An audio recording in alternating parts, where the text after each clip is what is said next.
এই মাসের ব্যাপারে মুহাম্মদ সাল্লাল্লাহু আলাইহি ওয়াসাল্লাম বলছেন, যা অন্য কোনো মাসের ব্যাপারে বলেননি যে জাহান্নামের দরজাকে বন্ধ করে দেওয়া হয়, অন্য কোনো মাসের ব্যাপারে তেমন কথা বলেননি রমজান মাস ব্যতীত। তিনি বলছেন জান্নাতের দরজাকে খুলে দেওয়া হয়, অন্য হাদিসে বলা হয়েছে রহমত আসমানের দরজাকে খুলে দেওয়া হয়।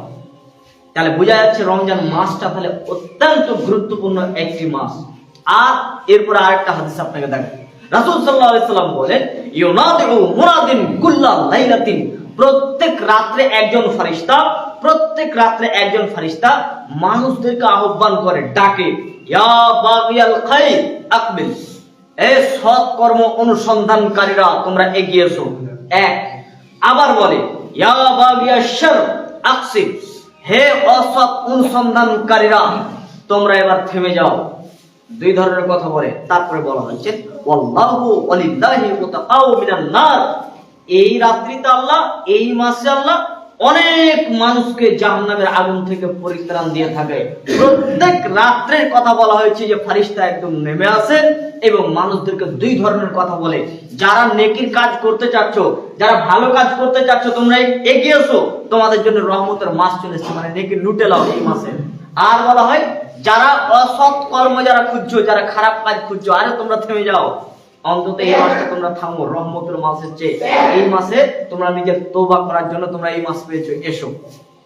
বোঝা যাচ্ছে তাহলে রমজান মাসে প্রত্যেক রাত্রে ফেরেশতা এসে আহ্বান করে এবং আল্লাহর নবী বলছেন জাহান্নাম থেকে মানুষদেরকে পরিত্রাণ দিয়ে থাকে। পরিত্রাণ মানে একটা মানুষকে জেল থেকে মুক্ত করে দেওয়া হলো, তার মানে তাকে আর দ্বিতীয়বার জেলে ভরা হবে না, মানে আল্লাহর নবী বলছেন জাহান্নাম থেকে মুক্ত করে দেওয়া হয় রমজান মাসে, তার মানে দ্বিতীয়বার ওই লোকটি আর জাহান্নামে যাবে না।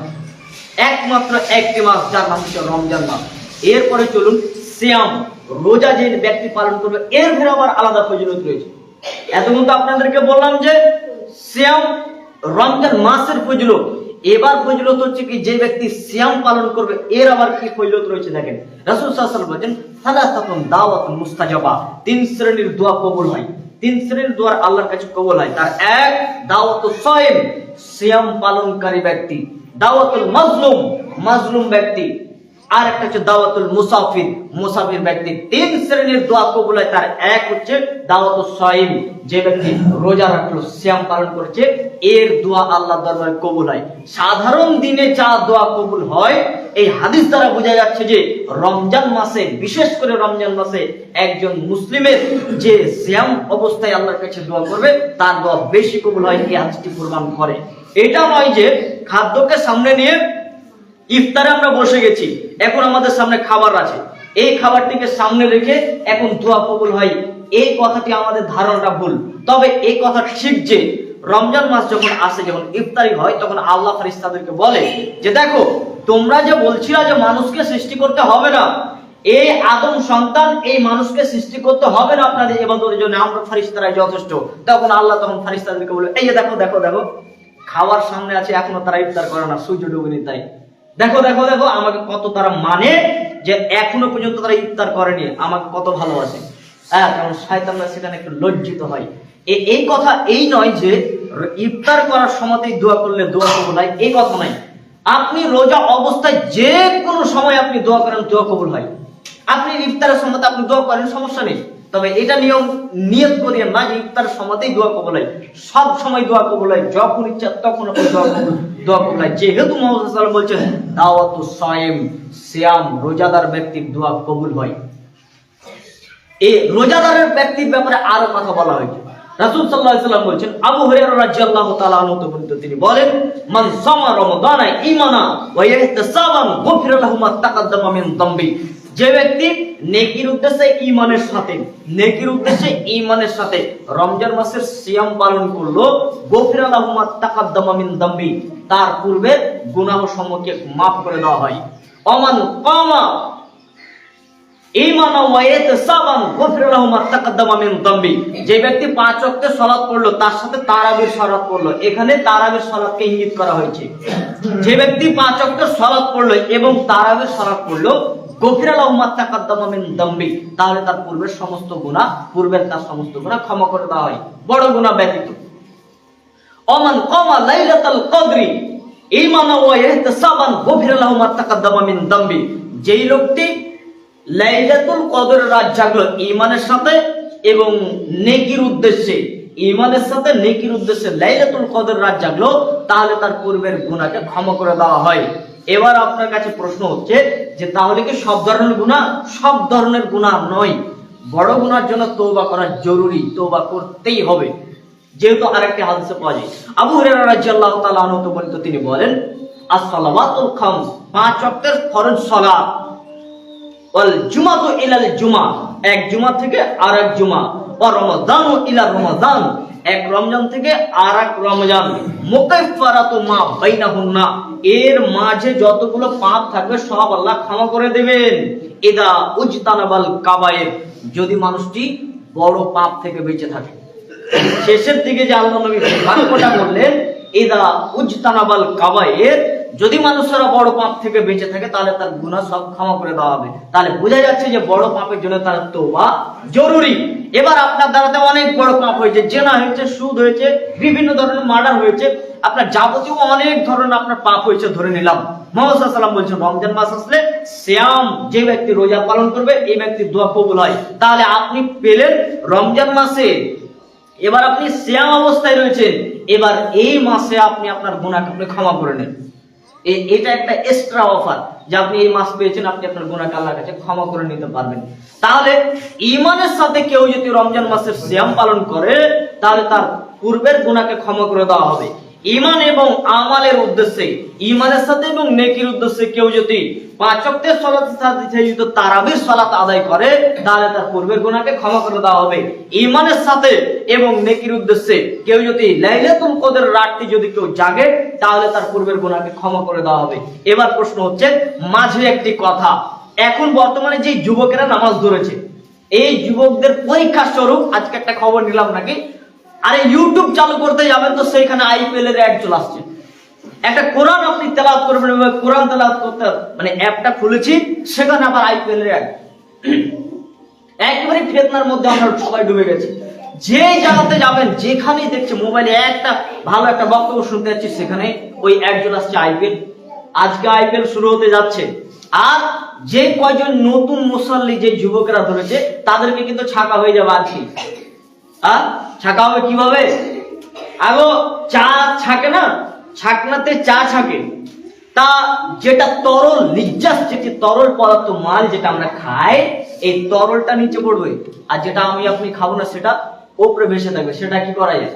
সেটাকে নিয়ে ডাস্টবিনে ফেলে দেয়, সেটা কোনো কাজে লাগে না। তো রমজান মাসে যে যুবক ছেলেরা এখন নামাজ ধরেছে, 5 ওয়াক্ত নামাজ ধরেছে আর তারাবির সালাত পড়ছে, এদেরকে ছাকা হয়ে যাবে তা এই আইপিএল দিয়ে। আইপিএল এর শুরুর সময়তে এদের সবারই পরীক্ষা করানো হয়ে যাবে যে দেখি এরা নামাজ পড়ে কি না পড়ে, এরা তারাবিতে যাচ্ছে না সব ছাকা হয়ে যাবে। যে কয়জন যুবক নামাজ ধরেছে এদের ভিতরে আপনি একটু লক্ষ্য করে দেখবেন যে এরা এই নামাজ ছেড়ে দিয়ে মসজিদের মুসাল্লি অনেকটি কমে যাবে আজকে বর্তমানে। দেখবেন আজকে খেয়াল করে দেখবেন অনেক মুসাল্লি কমে গেছে। তার মানে এটা তাহলে কাজে আসবে না, এটি আল্লাহর কাছে যাবে না বলে এটা ছাকনার উপরে পড়ে থাকবে, এটাকে ফেলে দেবে। ফেসার দিয়ে তো মানে মাকই গুড়টাকে মারা হয়, কিন্তু যেটা আমার আপনার প্রয়োজন সেটা নিচে আসা, যেটা প্রয়োজন নেই সেটা ফেলে দেওয়া হয়। কিয়ামতের মাঠে ওই সমস্ত মুসলিমরা, ওই সমস্ত মুসলিমদেরকে আল্লাহ ছাঁটাই করে ফেলে দিবেন যার 5 ওয়াক্ত সালাত পড়েনি। ওই সমস্ত মুসলিমদেরকে আল্লাহ ছাঁটাই করে ফেলে দিবেন যারা 5 ওয়াক্ত সালাত পড়েনি। এই যে যুবকরা আজকে বর্তমানে এরা তারা বুঝতে পারেনি যে আজকে আধুনিক আবিষ্কারে আজকে আমাদেরকে শেষ করে দিয়েছে। সবার কাছে দেখবেন প্রায় যুবক, আমি সবারই কথা বলছি না, প্রায় যুবকের মোবাইলে দেখবেন বিভিন্ন ধরনের অ্যাপ্লিকেশন ডাউনলোড করা আছে, যে অ্যাপের মাধ্যমে এই ক্রিকেট খেলা আর বিভিন্ন খেলাতে টাকা লাগানো যায়। মানে অমুক টিম যদি জিতে যায় তাহলে ও টাকা পাবে, নাকি কে নাকি আবার 10 তলা বিল্ডিং করে দিয়েছে, অথচ এই ছেলেটার বয়স এখন 27 বছর বয়স, বিয়ে করেনি। খোঁজলে দেখেন, আপনার ছেলের কথা বলছি, আপনার ছেলেটার বয়স এখন 25 বছর বয়স, 27 বছর বয়স, আপনার ছেলেটা বিয়ে করেনি কেন? কোনো কাজ পায়নি। তো এই ছেলের ফোনটা আপনি দেখবেন একটু লক্ষ্য করে, এর ফোনে দেখবেন বিভিন্ন ধরনের আপলোড করা আছে, এ নাকি টাকা জিততে পারবে বিভিন্ন অ্যাপে, এ নাকি ক্রিকেট খেলাতে ম্যাচ লাগাতে গেলে ইনি নাকি টাকা জিতে এখন কোটিপতি হয়ে যাবে, তারপর বিয়ে করবে। ব্যবসা করবে কিভাবে? যুবকদেরকে পঙ্গু করে দিয়েছেন বর্তমান আধুনিক আবিষ্কারের। বৃদ্ধ মানুষের জন্য কিন্তু খুব বেশি জিনিস আবিষ্কার নেই, বৃদ্ধ মানুষের জন্য বেশি জিনিস আবিষ্কার নেই। দামি দামি ফোন দেখেন ওই যুবকদের জন্য, দামি দামি গাড়ি বলেন যুবকদের জন্য, দামি দামি পোশাক বলেন ওই যুবকদের জন্য। যত কিছু আবিষ্কার করা হচ্ছে পৃথিবীতে সব যুবকদেরকে কেন্দ্র করে। কেন? এদের ব্রেন হচ্ছে তীক্ষ্ণ, এদের ব্রেনে যা আসবে তাই তারা করবে, বৃদ্ধ মানুষের জন্য নয়। আপনি আপনার কাছে যে আগেকার যে ছোট ফোনটা ছিল এই ফোনটাতে আপনার যুগ পার হয়ে যাবে। আপনার জন্য নতুন আর আবিষ্কারের প্রয়োজন নেই। জানছে যে একটা ছেলে এর বয়স এখন 24 বছর বয়স, এর বয়স এখন 20 বছর বয়স, তাই এর জন্য একটা ভালো কিছু আবিষ্কার করা যায়। এই ফোনটা তো ওই 1 বছর ব্যবহার করবে, এই 1 বছরের মধ্যে 3-4 প্রকারের শুধুমাত্র কোয়ালিটি মোবাইল বের করছে সব যুবকদের আর যুবতীদের জন্য।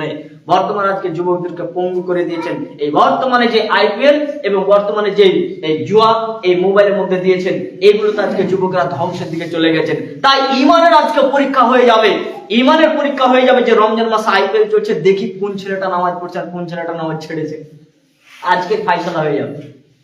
সময় তো দিনে ভাই আল্লাহ বলছেন ইমানের সাথে এবং নেকির উদ্দেশ্যে যে ব্যক্তি 5 ওয়াক্তের সালাত কায়েম করলো এবং তারাবি পড়লো, এই লোকটার পূর্বের গুনাহ ক্ষমা করে দেওয়া হবে। আর একটা ওই ইমাম সাহেবের আর একটা কথা মনে পড়ে গেল। ইমাম সাহেব কি যে উনি 5,000-10,000 টাকার বেতনে উনি ইমাম সাহেব তারাবি পড়াচ্ছে। তা ব্যতিক্রম 2-1 দিন বৃষ্টির কারণে তারাবি হলো না, তাই বলে ইমাম সাহেব বাড়িতে এসে সালাত পড়ে ঘুমিয়ে গেল। হ্যাঁ, এখানে আবার আর একটা পরীক্ষা আপনাকে দেখে দিই, আপনার ব্রেন কেমন দেখেন চমক লেগে যাবে। বৃষ্টির কারণে ব্যতিক্রম মনে করুন যে তারাবি সালাত আজকে হলো না, ইমাম সাহেবকে ফোন করে বলুন তারাবি পড়েছেন, তার মানে তারাবির নামাজ জামাতেই আদায় করতে হবে জরুরি এটা নয়, একাই একাই তারাবির সালাত আদায় করা যায়। তো ইমাম সাহেবকে একবার ফোন লাগিয়ে জিজ্ঞাসা করেন যে তারাবি পড়েছেন, বলছে আজকে পড়িনি। তার মানে উনি মসজিদে আসতে পারেনি বলে উনি তারাবি পড়েন, তার মানে তারাবিও উনি পড়াচ্ছে শুধুমাত্র টাকার ইনকামের জন্য। বোঝা যাচ্ছে যে তাহলে তারাবিও তাহলে সালাতও তাহলে আল্লাহকে সন্তুষ্ট করার জন্য নাই। এই জন্যই আল্লাহ বলছেন ঈমান ওয়া ইহতিসাবা, মানুষ যেন ঈমানের সাথে এবং নেকির উদ্দেশ্যে মানুষ যেন সিয়াম পালন করে এবং তারাবির সালাত কায়েম করে। যেই ছেলেরা যুবকরা যারা এই 1 মাসের জন্য মসজিদে এসেছে আর যারা বলছেন যে এই 1 মাস হবে, 1 মাস পরে মসজিদকে সালাম দিয়ে বের হয়ে যাবো, তো তাদের জন্য একটা কথা বলি। মনে করুন এই বিশাল বড় একটি বেলুন আছে, এই বেলুনটাতে আপনি 30 ঘন্টা যাবত আপনি পাম্প দিলেন, হাওয়া দিয়ে বেলুনটা বিশাল আকৃতি ধারণ করলো। এখন একটা সুইয়ের ছিদ্র, একটা ছোট্ট একটা ছিদ্র যদি ওইখানে থাকে, বলুন তো হাওয়া থাকবে? সব বের হয়ে যাবে। এখন আপনি জানেন যে এই বেলুনের ভিতরে একটা ছিদ্র আছে সুইয়ের মতো, এরপরে ও আপনি 30 ঘন্টা যাবত আপনি ওখানে পাম্প দিতেই থাকলেন, হাওয়া দিতেই থাকলেন। আপনি একদিন পরে দেখবেন হাওয়া শেষ হয়ে গেছে। তা আল্লাহ বলছেন যে যারা মসজিদে এসছে আগেই নিয়ত করে যে 1 মাস শুধুমাত্র মসজিদে আসো তারপরে বের হয়ে যাবো, তোমাদের ইবাদত কোনো ধরনের হবে না, তোমাদের ইবাদত কবুল করা হবে না। আগেই তোমরা লিক করে রেখেছো, তারপরে এসছো মসজিদে 1 মাসের জন্য। এই মুসাল্লির জন্য মুহাম্মদ সাল্লাল্লাহু আলাইহি ওয়াসাল্লাম বলে যে লোকটি মিথ্যা কথা বলে, যে লোকটি মিথ্যা আচরণ করে, তার খাওয়া থেকে বিরত থাকা এবং পান করা থেকে বিরত থাকা আর খাওয়া কোন রকমের সমান, সবই কিছু সমান। সে খেলো কি না খেলো কি আমি আল্লাহর কোনো যায় আসে না, রোজা রেখো যা না রেখো তাই একই। তার মানে একটা লোক যদি মিথ্যা কথা বলে, একটা লোক যদি মিথ্যা আচরণ করে, তাহলে ওই লোকটির সিয়াম আল্লাহর দরবারে কবুল হয় না। সময়তে দিনই ভাই যে কথা বলছিলাম রোজাদার ব্যক্তির ফজিলত, আর একটি হাদিস আপনাদেরকে শুনিয়ে বক্তব্য শেষ করছি।